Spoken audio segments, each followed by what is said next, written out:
Well, welcome everybody to the first Westover Hills Neighborhood Association meeting of 2022. I'm Miles Keller. I'm the new president for the Neighborhood Association, and I believe we have most of the rest of the neighborhood officers with us here as well, and we'll meet everybody after we get the neighborhood updates, but just want to make sure to respect the time of our city council and school board and let them get in here first. But yeah, happy New Year. It's great to see everybody, and I hope everybody had a restful and fun and safe holiday season, however you celebrate. And yeah, our household got a lot of family time, and that's what we cherish most. And everybody was safe, at least in our household. I can't say the same for all the other ones with COVID right now, but yeah, I hope you all are staying safe, and it's great to see quite a few faces. So real quick, I'll just share my screen, and let me pop, if I can, there we go, get to it. There we go. So first off, I don't know if I saw Lieutenant Andorfer. I don't know if he was able to make it. He said he was going to be able to make it, but maybe he wasn't able to in the end. So if he happens to show up, we will get him in there. But Kristen and Aaron, it is your floor if you want it. Okay, thanks, Miles. And I want to let everybody know I'm actually at a VCU game, so I apologize, but I gotta have university spirit. So I thought the meeting was gonna be at 6, and I know you guys switched it, which is not a big deal, but tonight I'm doing both. So everybody can hear me okay? I'm in a hallway. Okay.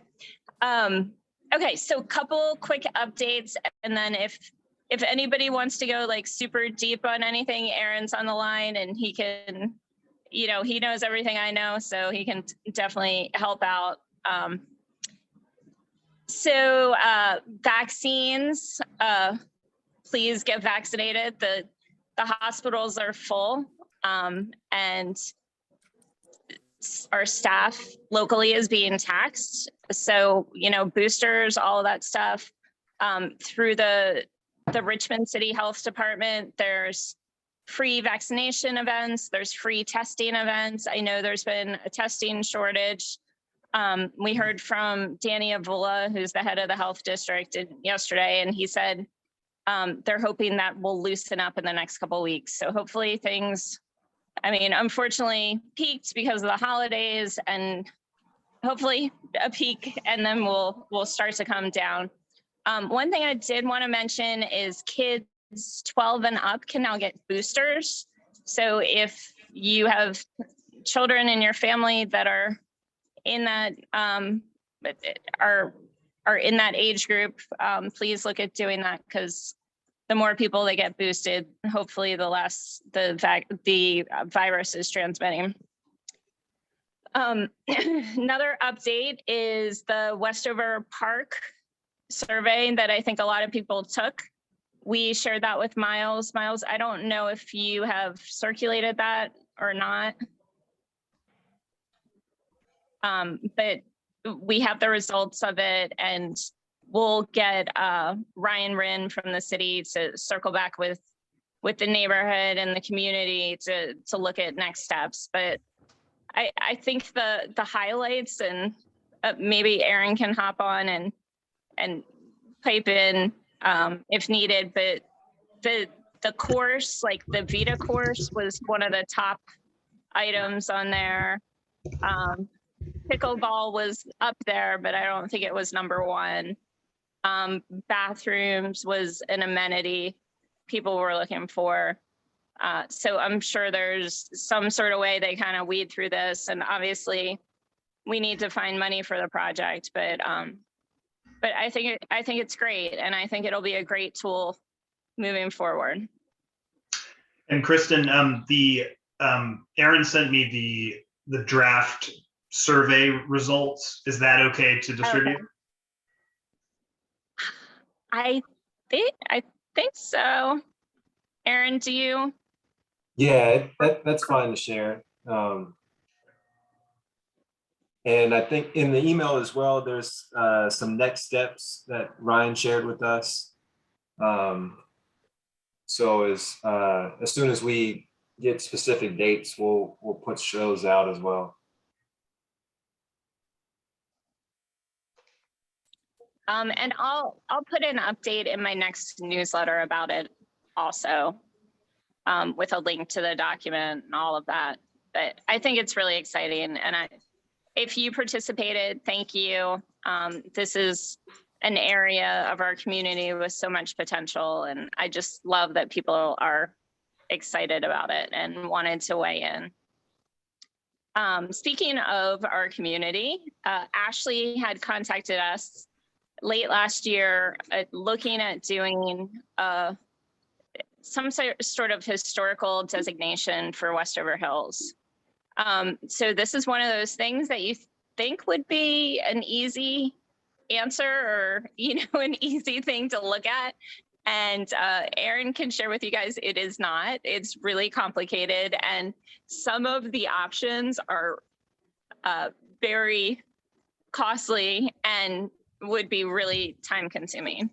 So that being said, we did share some of that information with Ashley and can share it with whomever else if other folks want more information. But we are still exploring options and looking at if there's almost some sort of signage or something we can do that's like designation light.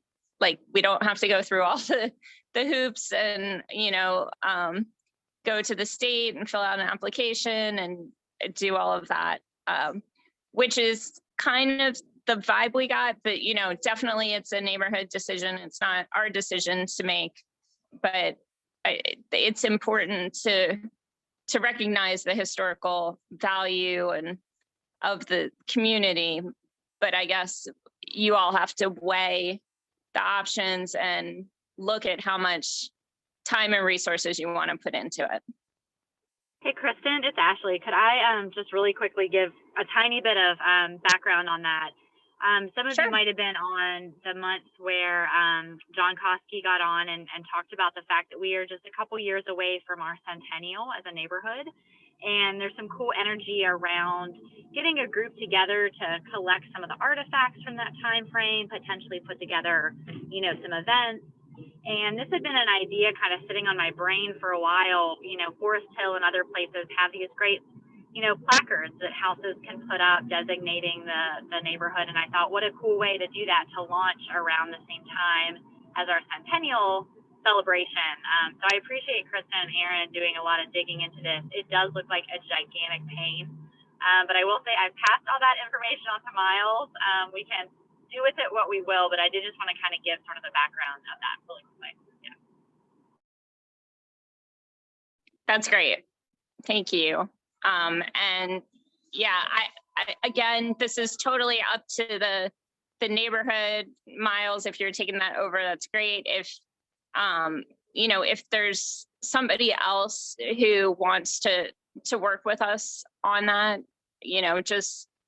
just know that we're still talking to people, and we're still trying to find out the options for the neighborhood to explore.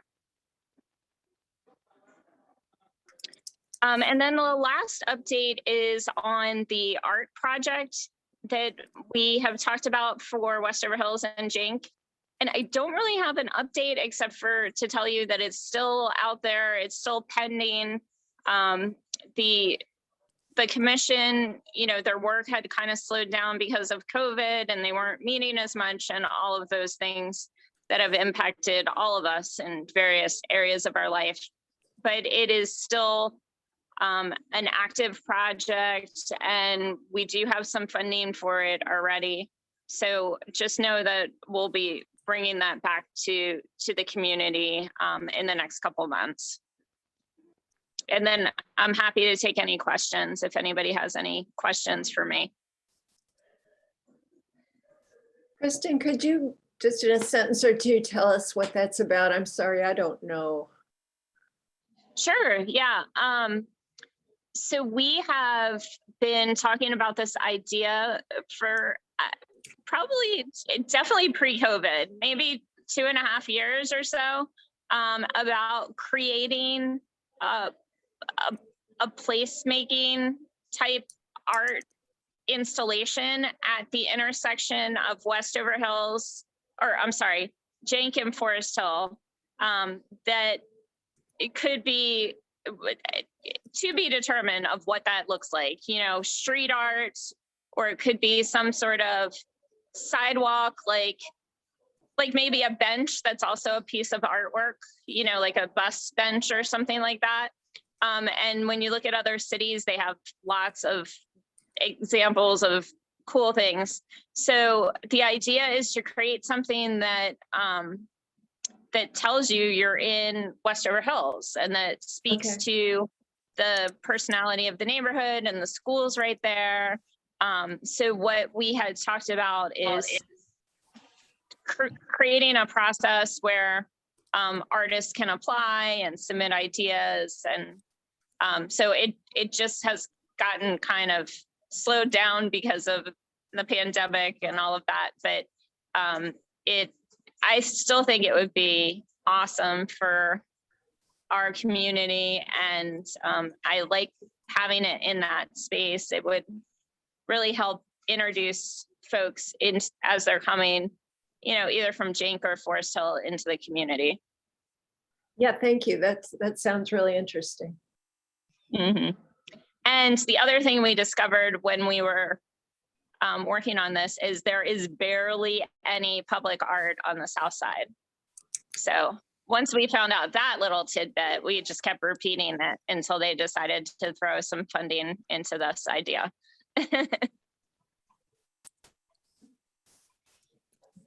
Any other questions? I just want to thank Kristen and the city of Richmond for the beautiful Forest Hill Avenue we now have. I don't know how everybody feels about that. I know it was very painful to go through that, of course. I think I was one to ask, was constantly inquiring when was it going to be finished, but I tell you what, it looks nice. I think it was worth the wait. Just everything turned out very nice. Oh, thank you for saying that. It was painful. And it was even more painful because there was a gas line replacement before the project began. So it's like that area of Forest Hill has been under construction for, I think, 4 or 5 years. Basically the entire time I've been on city council. So, but I think it looks great too. So thank you for bringing that up.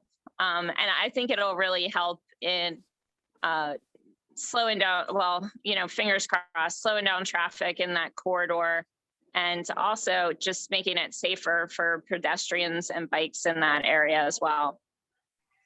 Yeah, and I think it's really going to spill over into the commercial area. I'm sure Bruce could speak to this when he has time, but to me, the commercial area looks as good now as it's looked since I've been in the neighborhood since 1982. I mean, it really, Wow. knowing that strip is going to be replaced eventually, but having Stella's and Dale, I mean, these are just unbelievably great places and do attract some good folks to our neighborhood and are great to have access to as far as resource. Yeah, and it's going to be great once that that other strip across the street gets redone as well. I mean, right. We know that's really going to change the vibe in that corridor. Yep. Okay, one last thing. I am going to hold a virtual district meeting on the 26th. We are still sorting out the agenda, but once we get that together, we'll put it out in my newsletter and we will post it on Facebook. So keep an eye out for that. Great. Does anybody else have any other questions? All right. Well, thank you, Kristen, and thank you, Aaron. Yeah, I know. I second Robert's sentiment about Forest Hill Avenue. That's it's basically been going on since I've lived here. So, but yeah, appreciate it. So I don't see Lieutenant Andorfer. So, John, you are up, sir. Okay, I'm gonna drop, but thank you guys. Have a good night. Thank Thanks. you.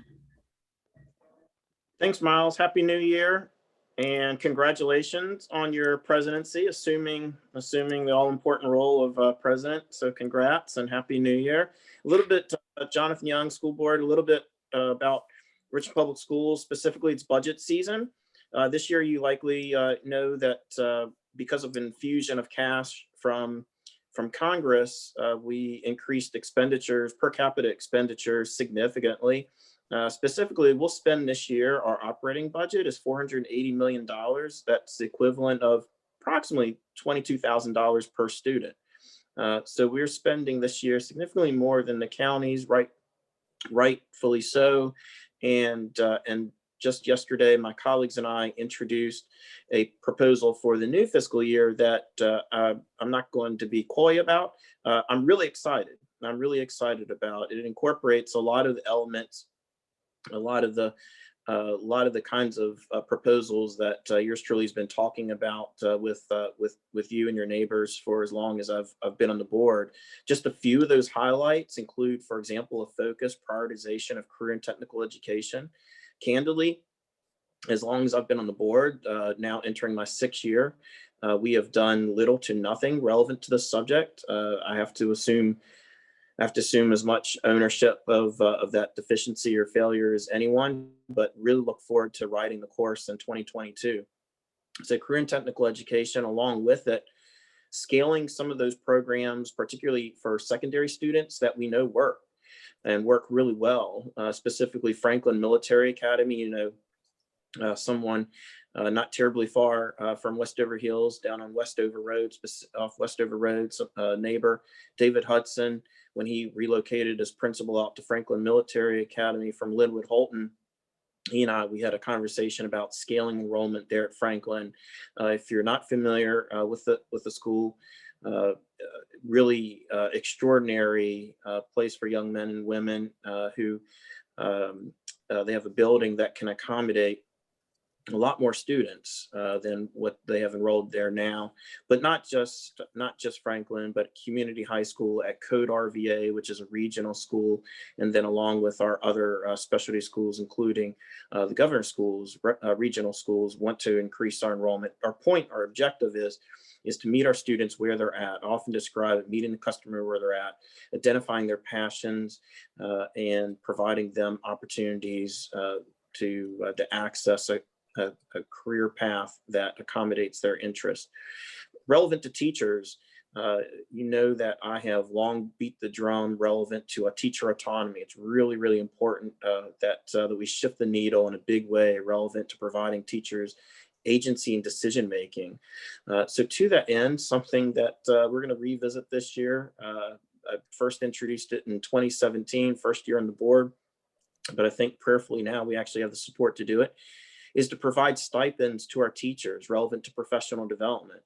The very first year on the board, 2017, I recall that the Richmond Education Association, the REA, identified in a survey of our teachers that 75% of our teachers then said that our PD, our professional development, was of zero value to them.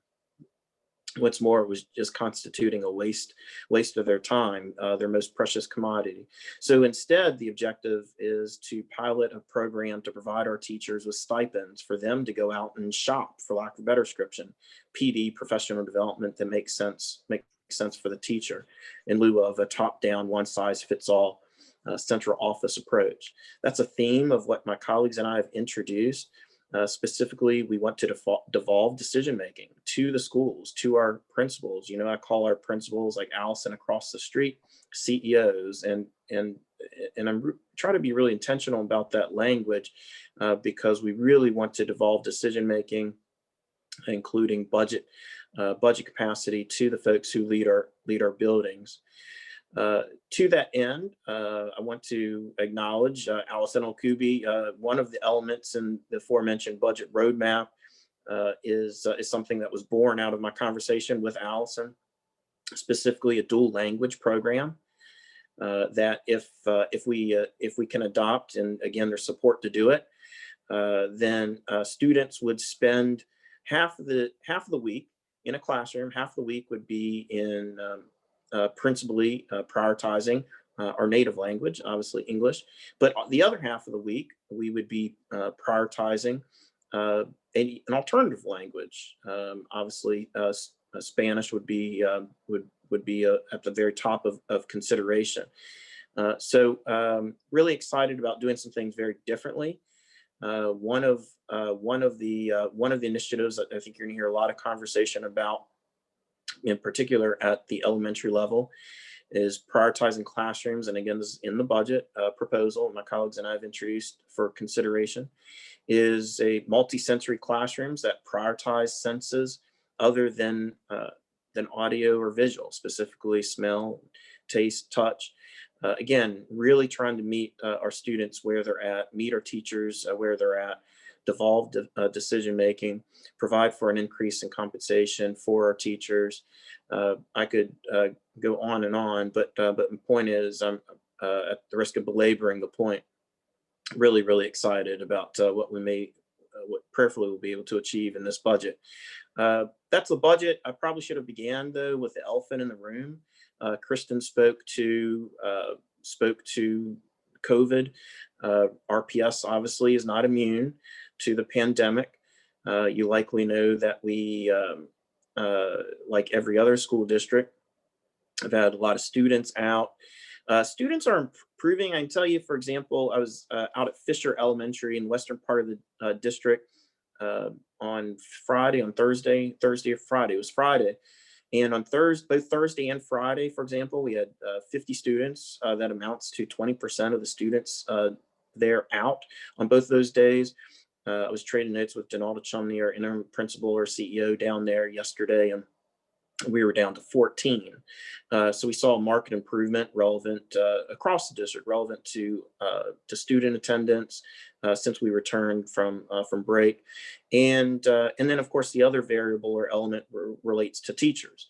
A lot of teachers, as you likely, and staff, as you've heard in the news, I'm sure, have been out, not just in Richmond, but all across, really across the country, not unlike all of our other professions. To give you some perspective, so we have a little over 2,000 teachers or folks that wear an instructional hat. So when we, for example, have something 160 or 200 teachers out, so to put that in perspective, 8%, 10% of our teachers.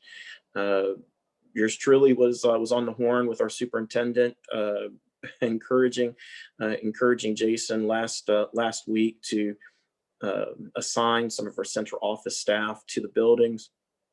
To be candid, Jason kind of already beaten me to the punch, the wise, smart man that he is, and so our folks were in buildings and providing a lot of staff support, and that went a really long way.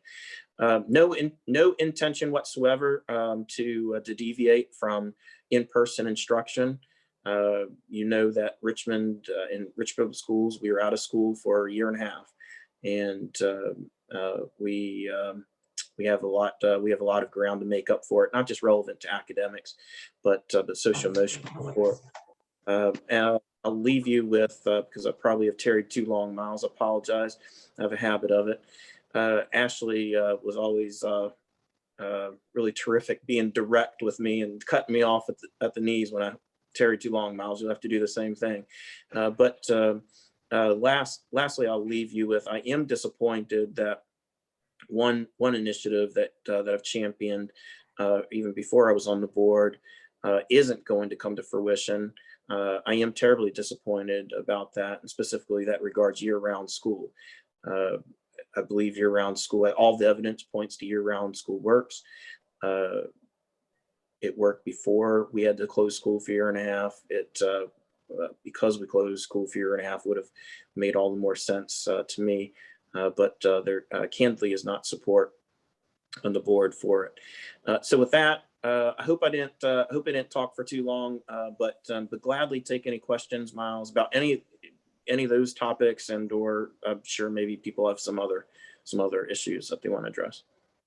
Yeah, Ashley Hall wrote in the chat, would the dual language program be at one particular school, or would there be like a plan to expand that out? Oh, thanks. Yeah, awesome. Thanks. Awesome question, Ashley. Thanks. Yeah, the objective is to identify those principals or CEOs that really want to champion the program, champion the initiative. So obviously, at the risk of letting the cat out of the bag, I'm going to go to bat in a big way for Westover Hills, particularly because the idea was partly, I can't give all the credit, as much as I like Allison de Westover, but it was largely born out of her recommendations. So absolutely Westover, but the objective would be, yes, to be in other elementary schools as well, but contingent on, to be blunt, if the CEO, if the principal wants it there, and if this is something they want to champion. Great. Anybody else have any questions for John? Don't be shy. I know I talked for too long. Well, thank you for coming out and sharing with us and being a resource for everybody here. At least I can, sir. Thank you. Sure. So those are the big guest reports. We also have, I think Rich Marr is going to give us a quick update about membership for 2022. Yeah, sure. Can you guys hear me okay? Miles, I didn't see, I don't think of sharing screen. I could actually share some numbers if you wanted to let me do the screen sharing thing. There's nothing like. Try now, see if you can get, it should be all participants. Yeah, now. I can here. So if anybody likes to look at spreadsheets, this is our kind of updated numbers. And you can see the most important one, which I'll try to highlight here, is the 2022 numbers. So we just got a bunch in. Thanks, Melissa, by the way, who schleps all the actual human forms, the written forms back and forth. But between our mailing from end of last year and just what we did online over the past month or two, our 2022 membership is currently a little over 40%, so 360 out of 884 homes. And we do have about a dozen other members, folks. We can give a shout out here to, for example, Glenn Stafford at Love Limousine, who's been a member for the past couple of years since he's moved in. If you know that limousine company that took over the old, was it for like the aid station, the fire EMS. Yeah, the old fire EMS station. And Glenn's been a supporter. We just got a new membership this year from the Tablespoons Bakery. So Elizabeth Redford, I don't know her personally, but that little bakery at the church signed up too. So these numbers are good. You can see like our 2019 was a little bit lower, but 2020 was just kind of like weird. We had done a mailer before the pandemic hit, but we usually end up around 50% and been a little higher earlier, like 4 or 5 years ago. You can see 2016, 2017, we'd even got up to about 54%. But that 40% number is pretty good considering where we are. And I think what will usually happen is we'll get another few percentage points trickling in online as we remind people over the next couple of months. And if we do have a spring picnic, that usually gets us the last couple of percentage points to that like 47 to 53% range. The other thing I'll say is about those numbers is for any membership, civic organization, nonprofit group, these are astronomical percentages. Like you just don't get 50% of residents in a neighborhood joining a neighborhood association. So our numbers have historically been very good and they continue to be really, really strong, even in the pandemic. And I'm happy to send that to you, Miles, if anybody wants to look at it, or anybody can let me know if you want to see those numbers. I had two other things to add to that, which is that I manage that database in an Excel spreadsheet, which is just monstrous to do in 2022. Like if I'm hit by a bus, you guys are out of luck. I mean, we back it up, but it's just a really not the best process for managing a membership organization. I've talked with Paige Hayes, who's working a little bit on the website, and we're thinking about updating it. I do strongly encourage the association to consider moving to a cloud-based membership management system. There's a lot of easy ones out there. We can pay a couple bucks and it would manage it for us.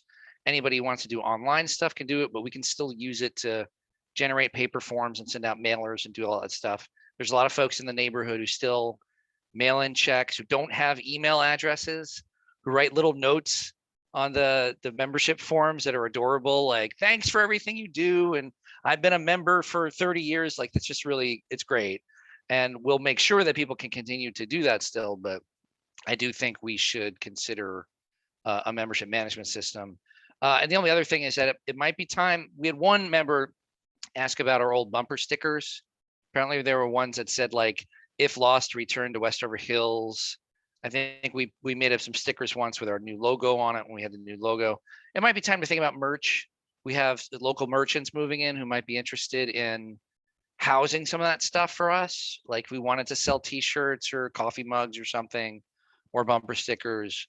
If we wanted to give them, I know at my recreation association, my pool, we give out merch as an incentive to renew your membership early, like to be an early bird member renewal. Renew by February 1st and get a bumper sticker or something like that, and then go to nearby merchant to pick up your bumper sticker, and while you're there, buy a croissant or clothing or whatever. Anyway, so I think that's some stuff that we could work on this year and going into next year, and encourage us to do that. I'll kind of keep it on the on my to-do list to keep bugging you guys about. All right, that's my report. I'm happy to take any questions.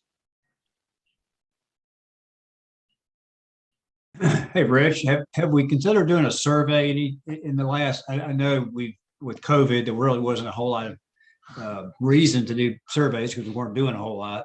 But for one, I'm still doing like the yard of the month. I'm still overseeing the decoration, holiday decorations, although I was successful. I was lucky to find a couple to do it this year. It's nice to have that survey so we can try to get new folks involved with some of our projects and new ideas and such.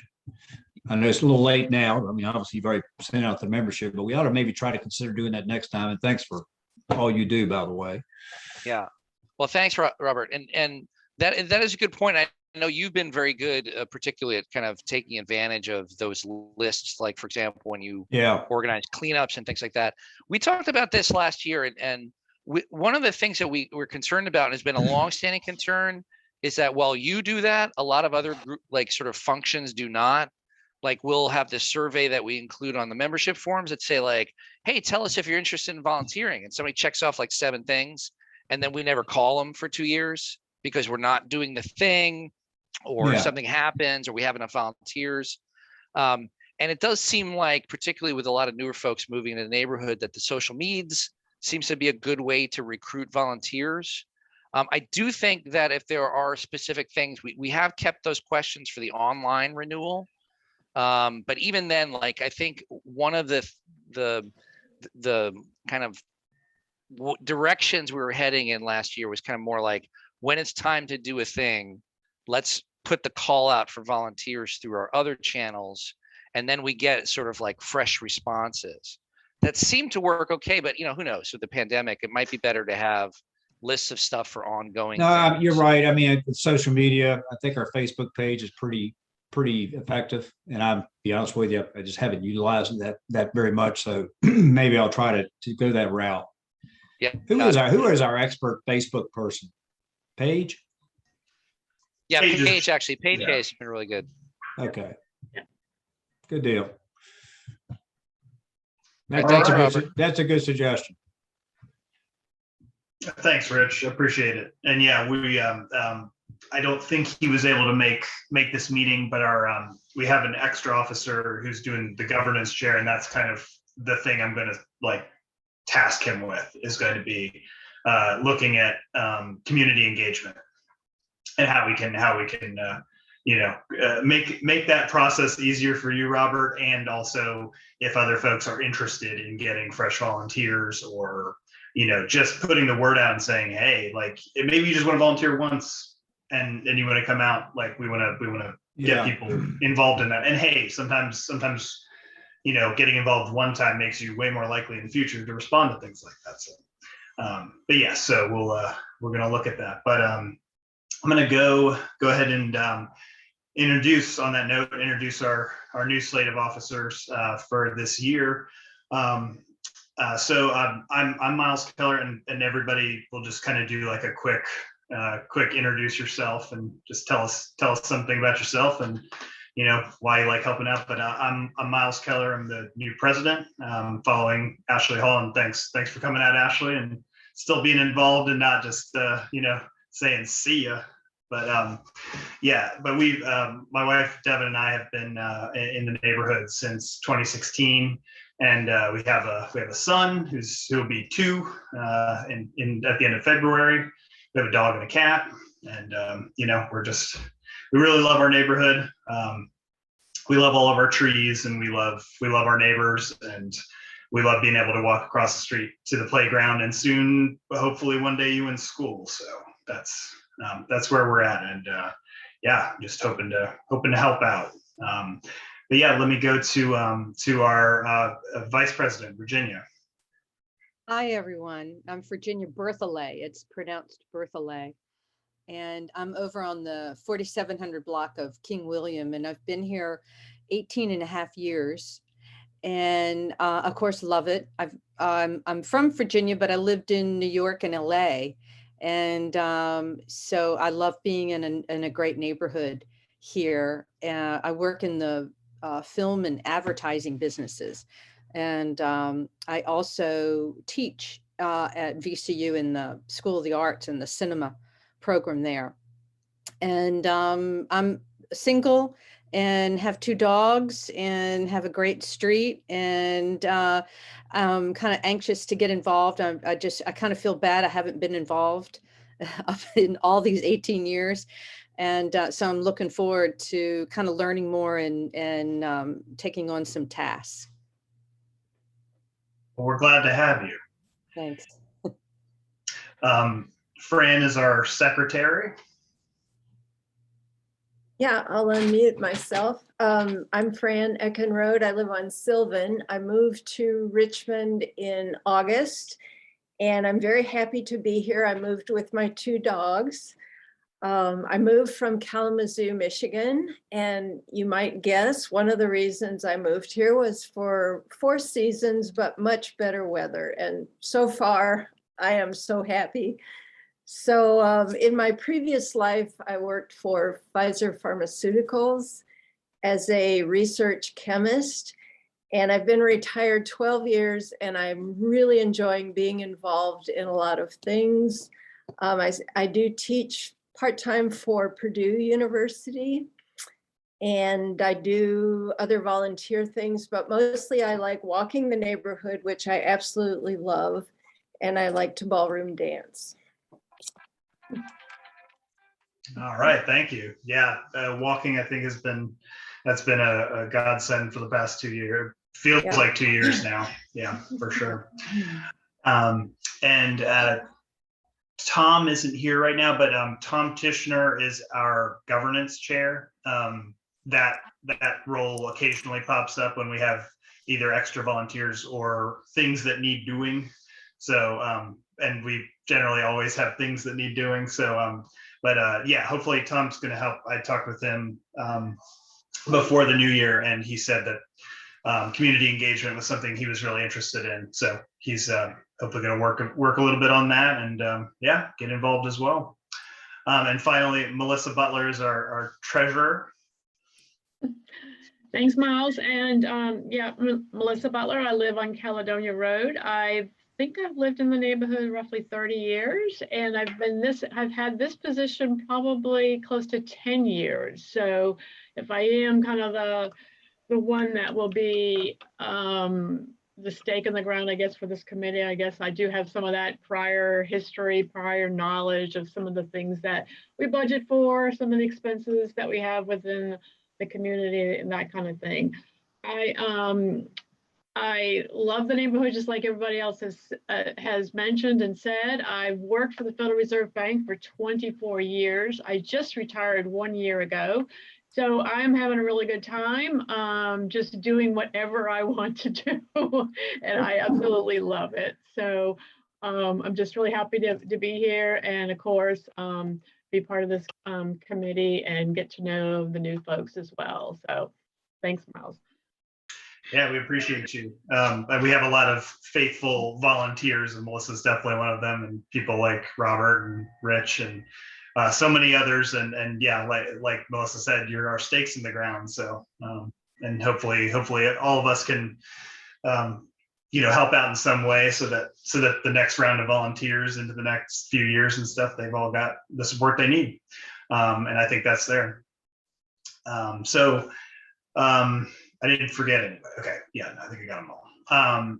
So we'll go, I think David Parker's here, if he is able to unmute. He wanted to talk real quick. He spoke last meeting, but he was doing an initiative around reducing the neighborhood's carbon footprint. David, are you able to unmute, or should I do a recap? Yep, sorry, I'm here. Had to rush from putting the kids down, but no problem. Yeah, I know the introduction. Appreciate it. Yeah, so a lot of you may remember me from the last time when we were just kind of kicking things off with the fundraiser. So just a quick update. Things have been going well. We have about, I think, over $5,700 right now raised. And just to remind people that the objective of the fundraiser is to offset our carbon footprint, which we can do by donating to a particularly effective climate charity that can then use that money to argue for policy change and help support green technologies and that sort of thing, which they've been rated as the most effective climate charity by a number of organizations. So it's a really, really, really good cause. I feel really good about the amount of money that we've been able to raise for them. And what's been really fun is that one of our neighbors who I actually hadn't met, but got a flyer from me and was kind of inspired to join the effort. And he's an ultra marathon runner. So he runs, 50 and 100-mile races, just kind of crazy. But so he offered up, himself to the cause and said, I'll run a mile for every $18 donated for a particular week. And it was a very effective promotion, and it was really cool to see other folks kind of getting involved and helping out. We ended up raising, he ended up having to run 55 miles. So, you can do the math, but it's over $1,000 that he raised in that week. So it was really, it was just really, really inspiring to see that. And so, yeah, things are going well, but we definitely are looking for anyone else who has an idea or who wants to help out in any way. I think just I would never have thought of Natty's idea, and it worked out really well. So I think if anybody else is passionate about climate change and wants to try to make a difference in our neighborhood, I welcome anybody else's ideas. So thanks for hearing me out. Thank you David, for. just wondered, would you mind saying the name of the organization again, just for the minutes? Yeah, absolutely. It's the Clean Air Task Force. Thank you. Yep. Yeah, and we'll also send out. I'll loop you in on it, but we're going to send out. David wrote us a little blurb, and it's got the link and everything to the GoFundMe as well. So we'll have all that information to, kind of re-up for the neighborhood, because I think it got posted on the Facebook and whatnot, but it'd be cool to push out on the general page just for folks. And yeah, for sure. Yeah, one thing that I've learned is, I've never done a fundraiser before, so it's been interesting to see what works and what doesn't. And And so any new mode of trying to reach people, I'm all for trying. So I appreciate that. Yeah, and then it was very inspiring. I think Paige is on the call. Paige Telnetti, thank you again. It was fun for our household because every time he would run by, he was doing his loop. We would bring you into the window and stick him there and be like, there he goes. He felt the love from the neighborhood. So thank you guys. Nat is my husband for those who don't know, but he was really inspired by David and really felt the support, just as he's a madman, but ran around holding his sign. So I think it was a really neat cause and great way to get people outside and kind of, rooting together. So I will pass it along. He's doing kiddo duty right now, so I will share the message. Yes, always appreciated. Awesome. Thank you, David. Yeah, and we'll get that information out. And so I'll just quick segue that into just in the interest of time and everything. What I'm seeing, what's kind of coming to mind for 2022. And I think David's presentation was a good way to look at that. I'm a big environmental and conservation advocate. So if anybody has, like David was saying, ideas for initiatives, programming, people to come talk to all of us, projects, just send it our way. You can use the contact form, or you can send it to the neighborhood association email. You can reply to the email blast. I think it comes to me if I'm thinking correctly, or you can send it to me. I'll put my email out there. I don't care.